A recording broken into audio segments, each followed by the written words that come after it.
लेकिन मनुष्य चंद्रमा तक पहुंच गया है। इस धरती पर उसको किस तरह से जिंदा रहना चाहिए ये नहीं सीख पाया है।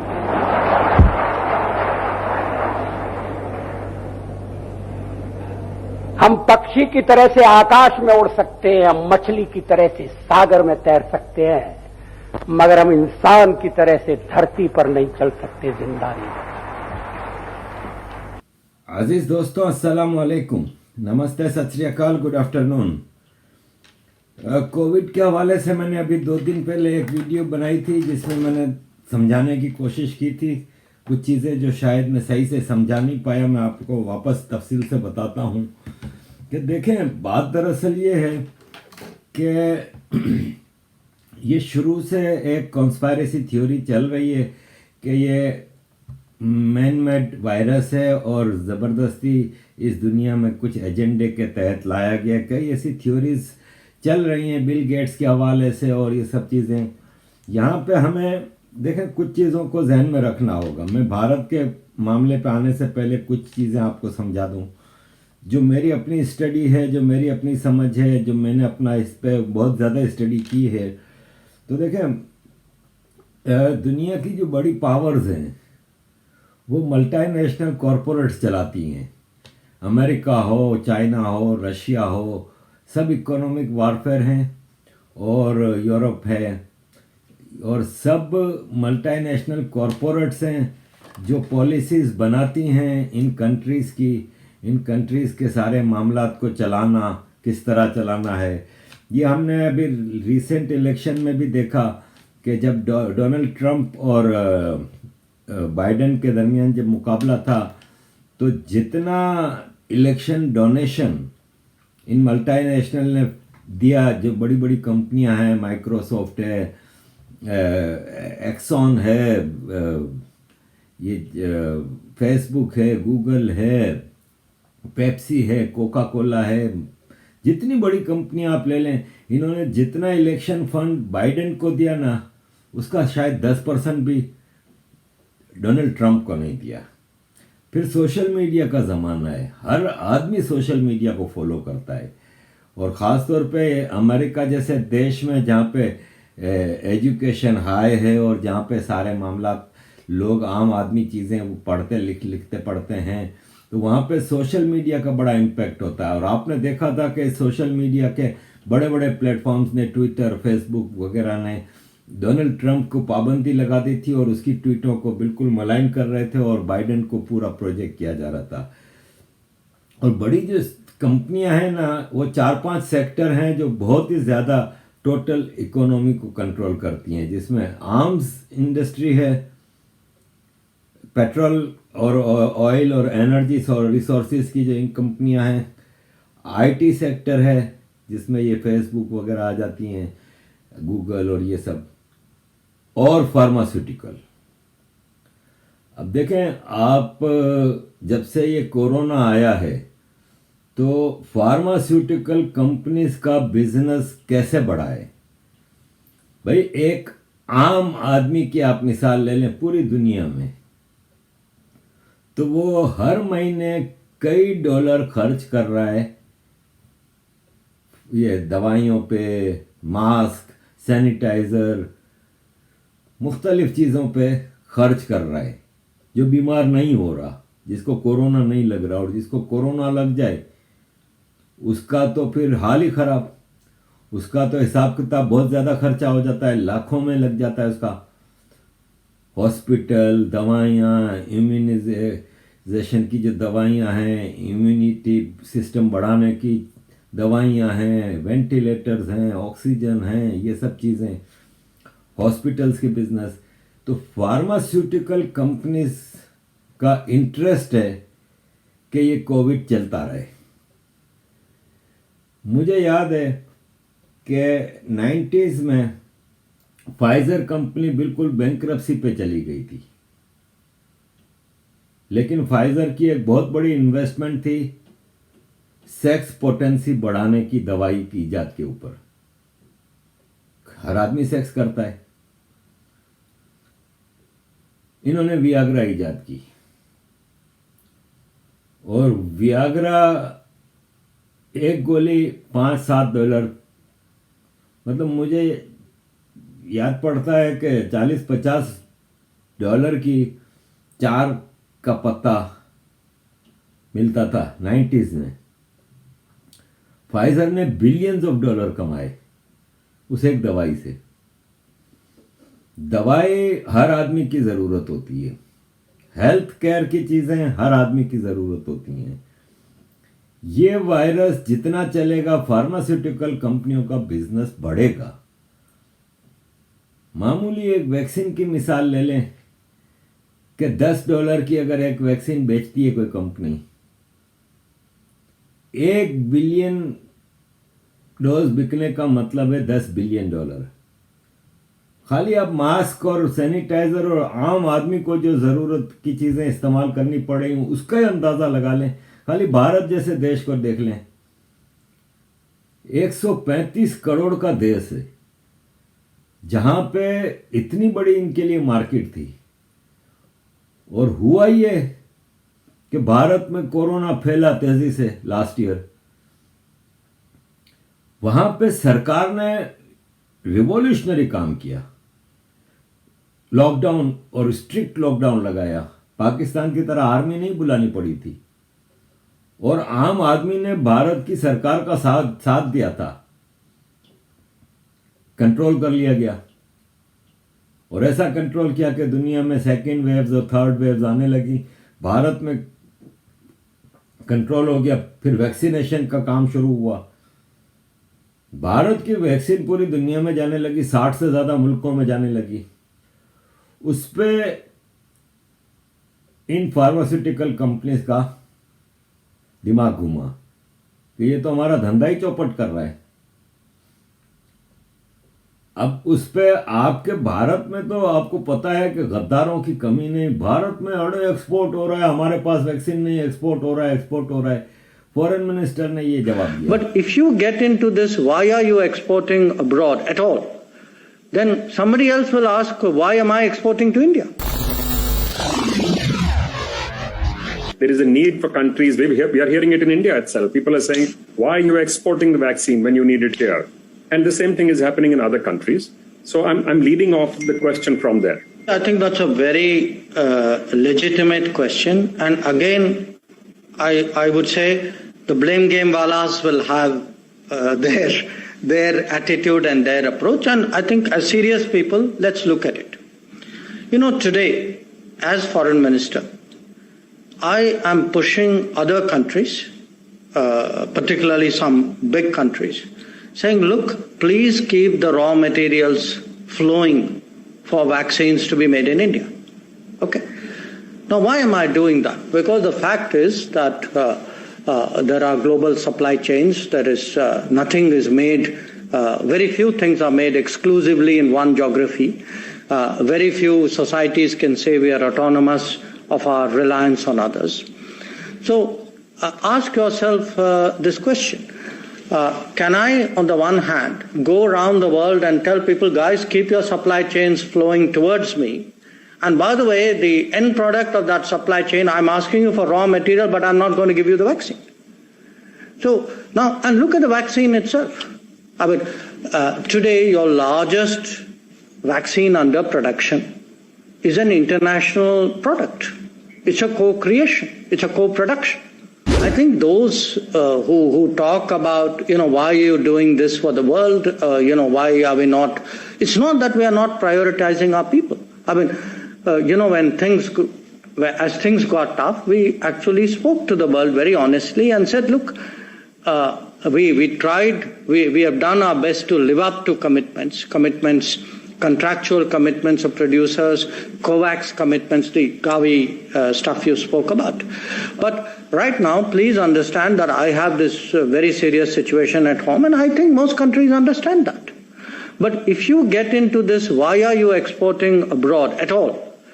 Then somebody else will ask, why am I exporting to India? And that is so short-sighted. I mean, only really irresponsible people, really non-serious people can make that kind of argument. अब foreign minister ने बता दिया कि क्या वजह है export करने की, और भारत में वैक्सीन बहुत ज़्यादा तादाद में है और इसकी प्रोडक्शन बहुत तेज़ी से बढ़ रही है। 1 billion doses with in a year तैयार होने वाले हैं। इसके अलावा और कई किस्म की वैक्सीन आ गई है भारत में। मसला वैक्सीन की मौजूदगी या अवेलेबिलिटी का मसला नहीं था, मसला था लगाना भी तो इतने सारे लोगों को ये तो नहीं है कि आम आदमी लगा सकता है। पूरा एक डॉक्टर, नर्स, ट्रेंड स्टाफ चाहिए होता है इसके लिए, तो लगाने की भी एक कैपेसिटी थी। सो वो चल रहा था सिलसिला। उसमें अचानक ये भारत में नए वेरिएंट आने शुरू हुए। सेकंड डबल म्यूटेशन, फिर अब ट्रिपल म्यूटेशन की बात हो रही है कि बंगाल से शुरू हुआ है और अब महाराष्ट्र और दिल्ली में पहुंच गया है। और डबल म्यूटेशन का ये था कि वो बहुत ज़्यादा खतरनाक था। अब ट्रिपल म्यूटेशन का तो उसको और ज़्यादा खतरनाक बता रहे हैं। पहले ये खाली बूढ़ों को वो कर रही थी, अब तो जवान मौतें हो रही हैं, बच्चों को लग रहा है। बहुत बड़ा फर्क देखा है जी कि इस बार बहुत जवान बच्चे जा रहे हैं जी। बस देख के दिल भर जाता है जी, बहुत दिल उदास हो जाता है देख के। बहुत जवान बच्चे आ रहे हैं, वो 18 साल 20 साल के। पहले बुजुर्गों की डेथ हो रही थी, लेकिन अब बच्चे बहुत मौत कर गए। एक बहन कल 26 साल की थी, उसकी बच्चा भी मर गया, वो भी मर गई, दोनों मर गए। ऐसे ऐसे देखने को हादसे मिल रहे हैं कि शमशान घाट में मुझे लगता है कि इतना बड़ा मैंने जिंदगी में कहर नहीं देखा जो मैं आज।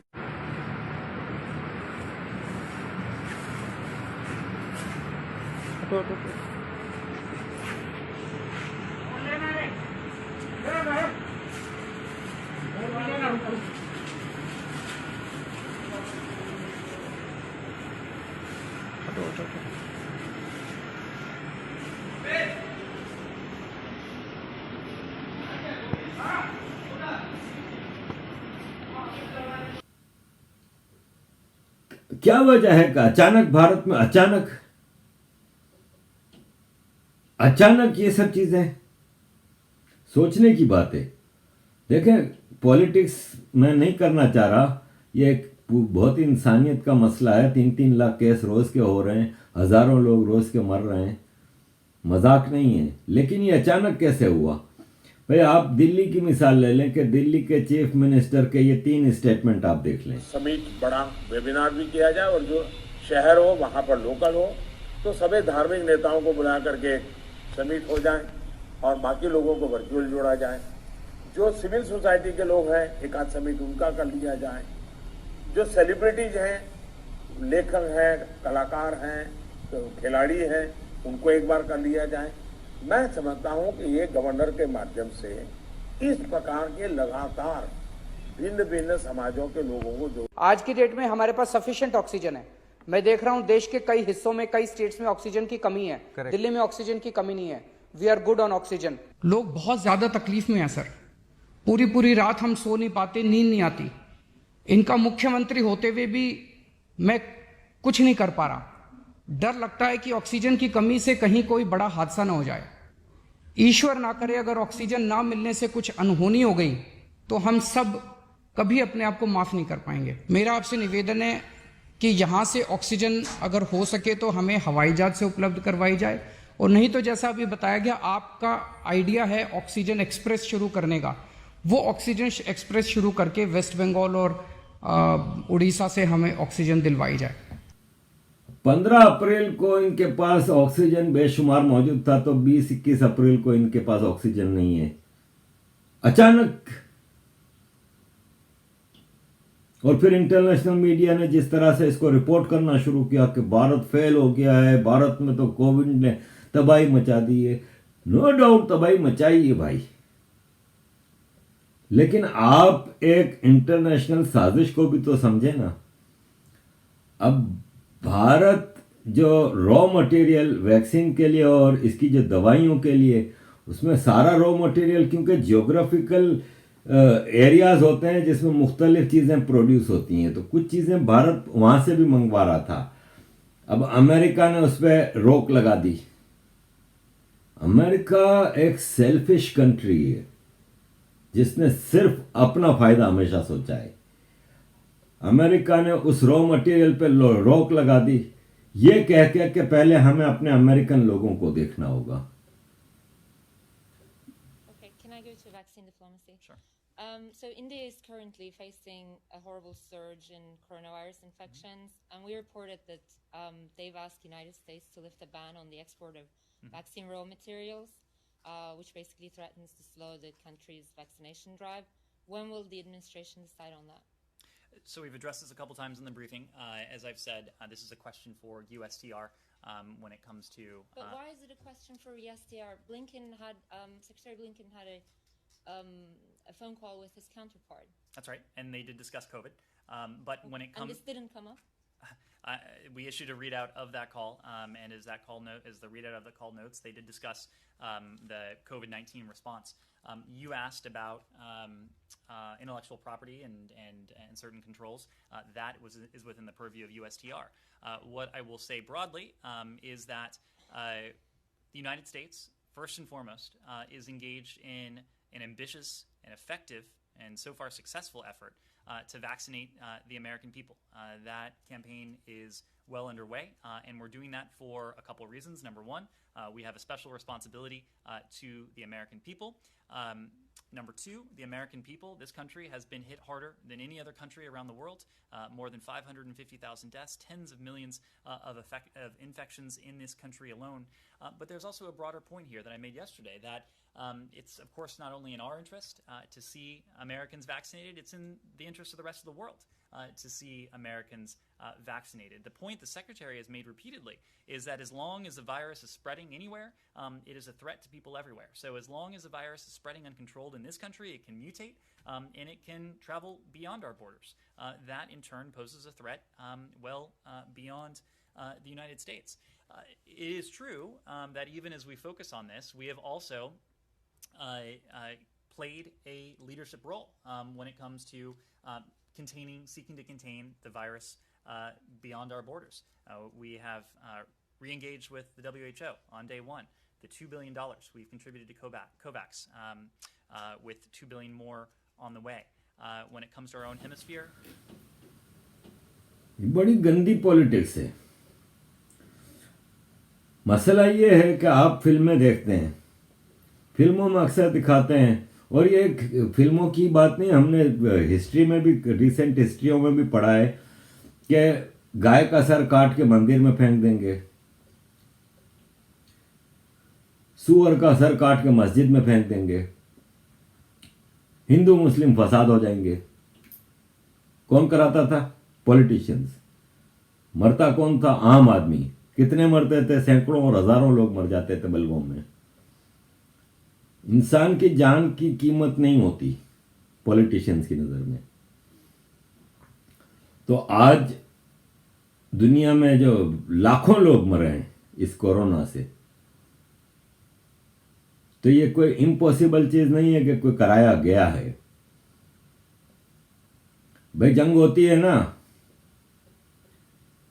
सऊदी अरब यमन में हमले कर रहा है, लाखों लोग, हजारों मर चुके हैं, लाखों तकलीफ में। इराक, सीरिया, लीबिया, अफगानिस्तान, ये जंगें हथियारों से लड़ी जाती हैं, हथियारों की कॉरपोरेट्स चलती हैं। उनको चलाने के लिए ये बड़े बड़े मुल्क जंगें करते हैं। हजारों लोग मरते हैं ना, इनके अपने लोग भी मरते हैं ना, कहां परवाह करते हैं? भाई बड़ी गंदी पॉलिटिक्स होती है ये। 1988 में पाकिस्तान में ओजड़ी कैंप में धमाके होते हैं। रावलपिंडी में एक ओजड़ी कैंप इलाका है, वहां पे धमाके होते हैं और मिसाइल्स। हम तो कराची में थे, लेकिन जब खबरें आई तो हमने कहा कि खबरें इस तरह से आ रही थी कि किसी मुल्क ने हमला कर दिया, शायद भारत ने हमला कर दिया है। मिसाइल्स गिर रहे थे आबादियों पे, उड़ उड़ के मिसाइल जा रहे थे। पता चला पाकिस्तान आर्मी का एक इलीगल आर्म्स डिपो था जिसमें आग लग गई थी। और वहाँ से फिर ये मिसाइल फटने और तबाहियाँ मची थी। ये जो ex prime minister Khaqan Abbasi हैं, इसका बाप भी इसमें मरा था। शाहिद खाकान अब्बासी है, इसका बाप खाकान अब्बासी उसमें मरा था। ये कोविड कैंप के धमाकों में जियाउल हक का ज़माना था। पता ये चला कि अमेरिका जो अफगान वार के लिए पाकिस्तान को हथियार देता था और इसके अपने नेटो के कंटेनर जो पाकिस्तान के जरिए जाते थे, इसमें से हथियार सारे चोरी कर लिए गए थे और उसको इस्तेमाल करना था इन्होंने भारत में। अमेरिका ने हिसाब किताब मांगा और अमेरिका ने निशानदेही की कि फलां जगह पर हथियार पड़े हैं। धमाके करवा दिए गए, आग लगवा दी गई, सारा डिपो जल गया। बहुत ही हथियार था। आप ओजड़ी कैंप की डिटेल ज्यादा जाके पढ़ सकते हैं गूगल पे। अमेरिका को गुस्सा आया, कुछ कर तो सका नहीं अमेरिका। अमेरिका ने फैसला किया कि जियाउल हक को खत्म कर देना है। जियाउल हक का हवाई जहाज C-130 सेफेस्ट एयरक्राफ्ट, बाद में पता चला कि इसको उड़ाया गया है। पाकिस्तान के मेरा ख्याल है 15-17 जनरल थे उसमें और साथ में अमेरिका का सफीर रॉबिन राफेल भी उसमें था। अपना सफीर भी मरवा दिया। डर्टी पॉलिटिक्स है दुनिया की। इंसान तो जंग का ईंधन होता है, तो ये भी एक जंग चल रही है और उसमें भारत फ्रंट लाइन पे आ गया, इसलिए अब भारत टारगेट है। नए नए म्यूटेशन भारत में आ रहे हैं। वैक्सीन पूरी दुनिया को सप्लाई कर रहा था Bharat, life saving drugs supply कर रहा था, वेंटिलेटर्स जा रहे थे पूरी दुनिया को। इन्होंने कहा वे इनको तो पकड़ो। रातों रात कैसे बढ़ गया भाई इतना अचानक? पिछले हफ्ते तक तो कुछ खबर नहीं थी। 15 अप्रैल तक situation was in total control. तो ये 8-9 दिनों में ये सब चीजें, ऐसे तो नहीं हो सकता ना कि यार कुछ तो है वजह। फिर जिस हिसाब से पॉलिटिशियंस ने, ये पॉल्यूटिशियंस है, ये पॉल्यूटिशियन जो भारत के हैं ऑपोजिशन वाले, इन्होंने कहा ये मौका आया है बीजेपी सरकार को नीचे करने का। टारगेट करना शुरू कर दिया, इनके जोरनो शुरू हो गए। अब आप राणा अय्यूब को देख लें, राणा अय्यूब का ट्विटर अकाउंट खोल के देख लें। इसने परसों अभी टाइम्स अखबार मैगजीन के लिए लिखा आर्टिकल, जहर उगला है भारत के खिलाफ, बीजेपी सरकार के खिलाफ। साथ में एक्सट्रीमिस्ट हिंदुइस्ट वो करने की कोशिश कर रहे हैं भारत को। अमेरिका की जो रिलीजियस अफेयर्स की जो कमेटी है उसने भी भारत पे पाबंदी लगाने की रिकमेंडेशन की है, जिसको बड़ा खुशी से बता रही हैं अरफा खानम शेरवानी और ये राणा अय्यूब। साजिश को समझने की जरूरत है। मैं ये नहीं कह रहा कि भारत में कोरोना नहीं है, भारत में कोरोना है और जेन्युइन मौजूद है, बहुत तेजी से फैल रहा है, हालात बहुत खराब हैं, लेकिन ये नेचुरल नहीं है। मैं यहां पे देखें लोगों के घरों में मौत नाच रही है, तो कहीं से प्लीज ये ना समझिएगा कि मैं कोई सियासत खेल रहा हूं। ये मेरे जो समझ में आ रही है इस स्टडी के बाद, ये एक टारगेटेड अटैक है ऑन भारत, मल्टी डायमेंशनल है। बीजेपी की सरकार को कमजोर करना, भारत की इकोनॉमी को नुकसान पहुंचाना, भारत जो इंटरनेशनल एक रेस्पेक्ट और ऑनर गेन करता जा रहा था। आज से 1 महीने पहले की बात है, दुनिया का हर मुल्क भारत का शुक्रिया अदा कर रहा था, WHO शुक्रिया अदा कर रहा था। 60 कंट्रीज में भारत ने वैक्सीन पहुंचा दी, भारत में बेहतरीन वैक्सीनेशन का काम हो रहा था। जहां पाकिस्तान जैसे 3rd क्लास कंट्री ने 1 मिलियन वैक्सीन लगाई हैं, वहां भारत ने शायद 100 मिलियन वैक्सीन लगा दी हैं। जिस तेजी से ये चीजें हो रही थी, इंटरनेशनल एक मसीहा बन के भारत सामने आ रहा था, तो ये हजम तो नहीं होगा। मैं बार बार अपने वीडियोस में कहता रहा हूं कि अगर अमेरिका को किसी से खतरा है तो वो भारत से। ये अमेरिकन थिंक टैंक्स जानते हैं, वो भारतीय जो अमेरिका में जाके कॉरपोरेट के चीफ बन जाते हैं, तो सोचें अगर भारत को फ्री हैंड मिला तो भारत क्या कुछ करेगा। बदकिस्मती से जो बड़े बड़े कॉरपोरेट में भारतीय सिटीजन्स लीड कर रहे हैं ना अमेरिका में, वो अमेरिकन इंटरेस्ट को सर्व करते हैं। उनमें से कोई एक बता दें जो कभी किसी ने हिंदू धर्म की बात भी की हो, चाहे वो पेप्सी की चीफ हो एग्जीक्यूटिव हो, चाहे वो माइक्रोसॉफ्ट के हों, चाहे वो गूगल के हों। किसी एक ने कभी हिंदू धर्म की बात तक नहीं की, किसी एक ने कभी भारत देश के लिए कोई बात नहीं की। वो अमेरिकन इंटरेस्ट सर्व करते हैं। अमेरिका में भारतीय लोग जिस हिसाब से तरक्की कर रहे हैं, इन्होंने सोचा कि ये क्रिएटिव कौम है।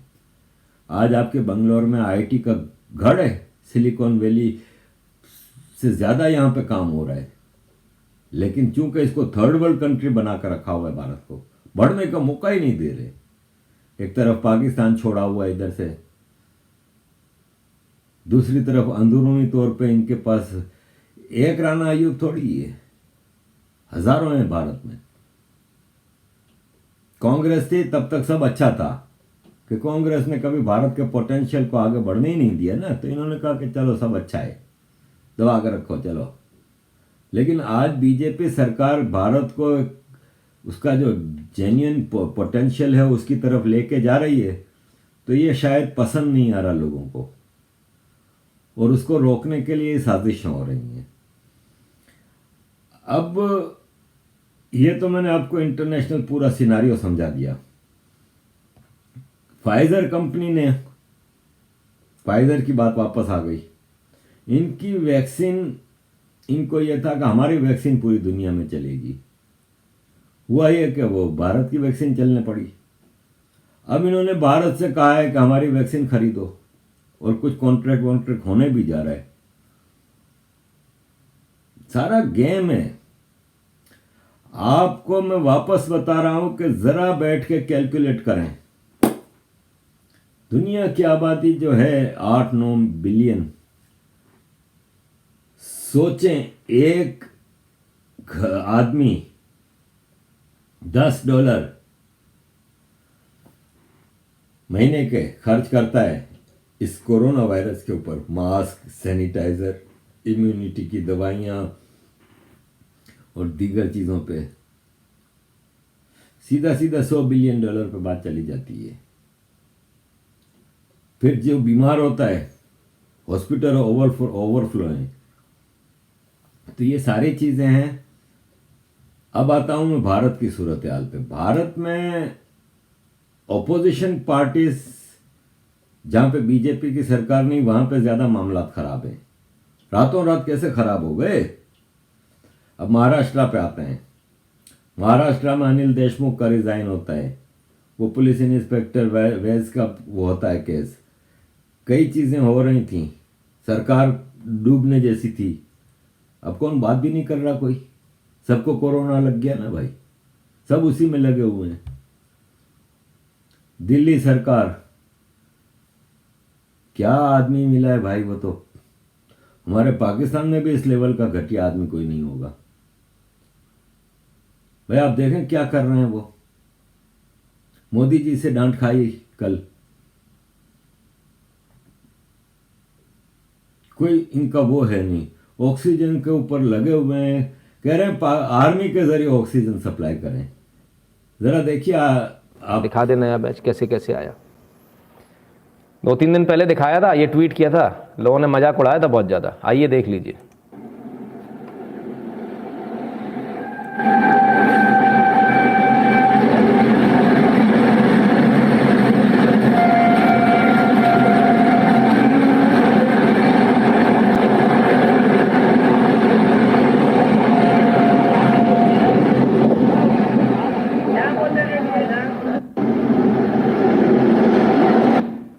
डबल इंजन के साथ भागती हुई ग्रीन कॉरिडोर की ये रेल। अब इसके बारे में डबल इंजन क्यों बोल रहा हूं, जरा आप इसको समझिए। ये आपको समझना बहुत आवश्यक है, क्योंकि जब तक आपको समझ में नहीं आएगा कि भारतीय रेल और भारतीय सरकार किस तरह से काम करती है, किस लेवल पे काम करती है, आप ये समझ नहीं पाएंगे। ये पहला इंजन है, इलेक्ट्रिक इंजन है, आगे लगा हुआ है, पीछे डीजल इंजन लगाया गया। जानते हैं क्यों लगाया गया? कोई भी खराबी आ जाए, पावर फेलियर हो जाए, ग्रिड फेल हो जाए, लाइट चली जाए, कुछ भी हो जाए, ये जो ऑक्सीजन एक्सप्रेस है रुकनी नहीं चाहिए, क्योंकि ग्रीन कॉरिडोर से जा रही है किसी भी हाल में। ये सेल्फ प्रोपेल्ड नहीं है, ये बिजली से चलेगा, ये सेल्फ प्रोपेल्ड है, डीजल अंदर भरा हुआ खुद से चलेगा। आर्मी का जब कोई कंटेनमेंट या युद्ध की जब नौबत आती है, तब हम इस प्रकार की प्रोटेक्शन लेकर चलते हैं। ये प्रोटेक्शन यहां ली गई, समझ में आ रहा है आपको? अगर ये इंजन फेल हो जाए, आप ग्रिड में आग लगा दीजिए, ग्रिड को फूंक दीजिए, बिजली चली जाए पूरे भारत की, तब भी ये ऑक्सीजन एक्सप्रेस ये नहीं रुकेगी, ये धनाधन आपके जहां आपको जाना है वहां पहुंच जाएगी। अब इस ऑक्सीजन एक्सप्रेस में मैं 2-3 चीजें और दिखाता हूं। इस ऑक्सीजन एक्सप्रेस को ध्यान से देखिएगा। ये पहला पट्टा आपको खाली दिख रहा है, इसके बाद दूसरा भी खाली दिख रहा है। जानते हैं क्यों? जानते हैं क्यों? क्योंकि इन पर से उतर चुके हैं। बीच में जिन जिन स्टेशन पर देना था ऑक्सीजन, वो उतर चुके हैं।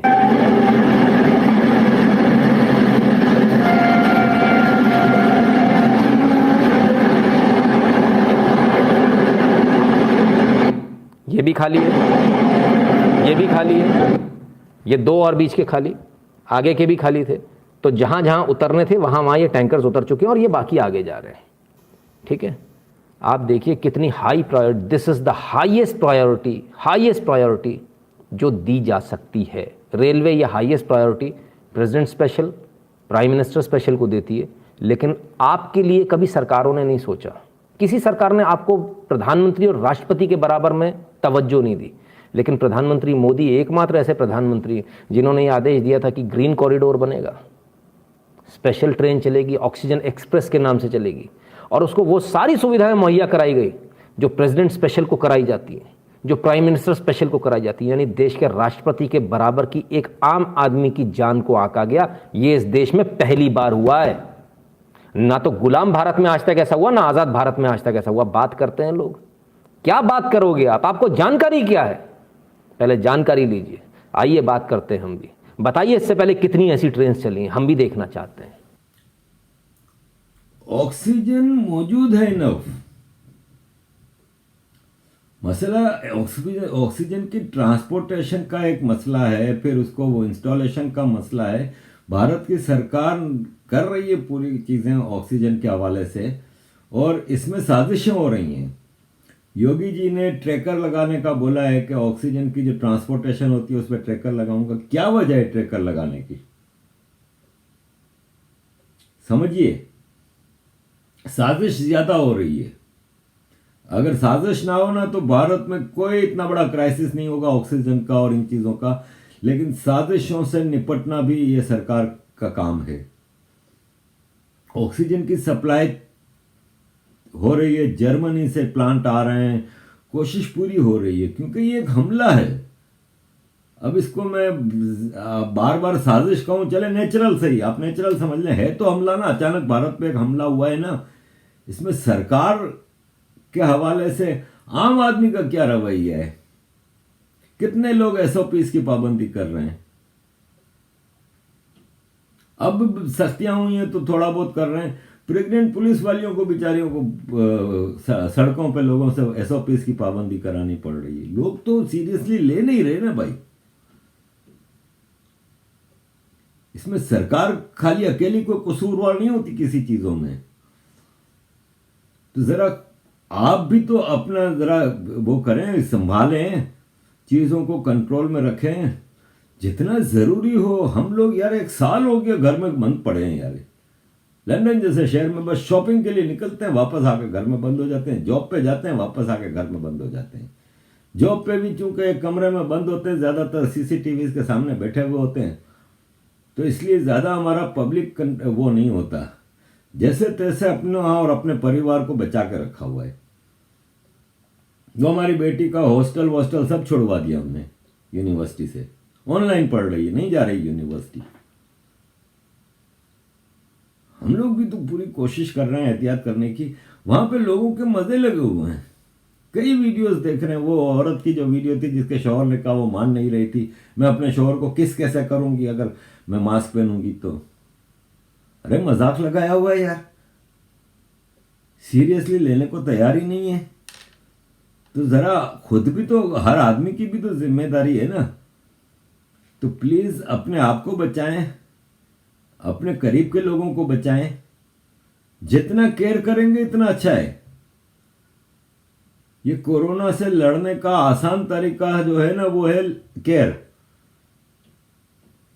और जिनको लग गई है तो भारत में हमने देखा कि कॉरपोरेट सेक्टर है, जो बड़ी बड़ी अंबानी जी हैं और दूसरे हैं, टाटा हैं, इन्होंने भी ऑक्सीजन की सप्लाई बढ़ा दी है, बहुत ज़्यादा बढ़ा दी है। कोशिश कर रहे हैं आम आदमी भी, शहजाद पूनावाला हैं, ताजिंदर सिंह बग्गा हैं, इन लोगों ने दिन रात एक करके इन्होंने भी अपनी अपनी हेल्पलाइन खोल ली हैं और कोशिश कर रहा है, हर आदमी कोशिश कर रहा है। भारत में ये बड़ी खूबी है, भारत सेल्फ सफिशिएंट है, किसी की मदद की ज़रूरत नहीं है। इस साजिशों की वजह से भी काफ़ी मसले होते हैं। तो मेरा एंड पे आप लोगों से यही मैसेज है कि प्लीज़ टेक केयर, अपना ख्याल रखें और भरोसा रखें अपनी सरकार पे। सरकार कोशिश कर रही है और वी विल ओवरकम, हम जीतेंगे, बिल्कुल जीतेंगे। और हम इंटरनेशनल रिकॉग्निशन भी लेके आएंगे, ये आप देखिएगा भारत में। एंड पे ये डॉक्टर साहब का मशवरा ज़रा देख लीजिएगा, प्लीज़ टेक केयर। अजीज दोस्तों,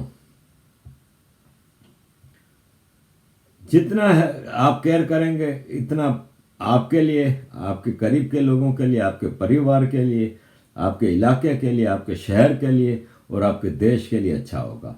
अपना ख्याल रखें। थैंक यू वेरी मच अजीज दोस्तों। जय हिंद, जय Shri Ram, Vande Mataram. Bharat Pankhania. He is a senior clinical lecturer at University of Exeter Medical School and has over 20 years of experience in communicable disease control and infectious disease management. So I say to people here in the UK, just because the government gives you permission to go to the pub, go to the restaurant, go to activities, doesn't mean you should. So the best advice I can give to fellow brothers and sisters in India is stay at home, don't interact with anyone. Just go into parda, stay at home. Don't mix with other people. It will save your life.